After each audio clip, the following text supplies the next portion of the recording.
Shalom, this week's Sedra is Sedra Terumah. Although it seems like Judaism is a religion of symbolism, that is a misunderstanding of the wisdom of the Torah. As Rabbi Yisrael Chait wrote, Halacha removes all religious practices from the realm of symbolic performance and places upon these practices a distinct set of standards and requirements.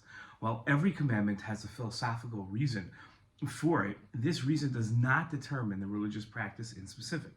It is related to the commandment only in a general way. What does determine the practice in specific are the propositions and formula of the halacha. The Torah has shunned symbolic religious rite and not permitted it to be used as a vehicle to serve the Creator, the source of all knowledge and wisdom. Only a performance which engages the mind, man's unique element, his divine image, is fitting to be used as a mean of approaching God. In this week's Torah portion, it is easy to mistake the wisdom of the different parts of the tabernacle as symbolic in nature. We read about the shulchan, the table, and the pasuk says, "You shall make a table of acacia wood, 2 cubits long, 1 cubit wide, and 1 cubit and a half high." In his commentary to this pasuk, the Sforno explains the wisdom behind the shulchan. The Sforno wrote, "According to our sages, the crown-like border surrounding the surface of the table reflected the crown of the kingdom of God.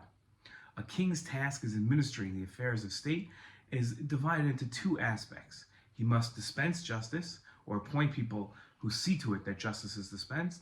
And number 2, he must concern himself with the defense of the realm again, either personally or by delegating his authority to legal experts.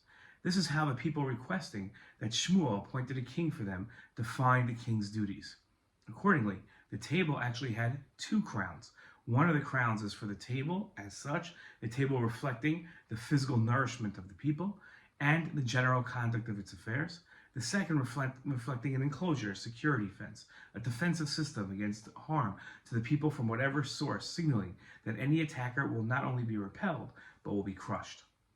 The Rambam described the king's responsibilities in poetic language. He wrote that the king should bear the nation's difficulties, their burdens, complaints, and anger as a nurse carries an infant. In Psalms, it refers to a king as a shepherd, to pasture Jacob, his nation. The prophets have described the behavior of a shepherd. He shall pasture his flock like a shepherd. He shall gather the lambs with his arms and carry them in his bosom. Rambam also wrote, "The king may also send throughout the territory of Eretz Yisrael and take from the nation valiant men and women of war and employ them as soldiers for his chariot and cavalry. Similarly, he may appoint them as his bodyguard and as his footmen to run before him." The tabernacle's different parts came to represent different aspects of the Jewish people, including the role of its leaders. These are roles not to be forgotten. The leader of the Jewish people has 2 main responsibilities: providing food and the needs of the Jewish people, and to guard them from threats and harm. An important lesson in this week's Torah portion. Shabbat Shalom.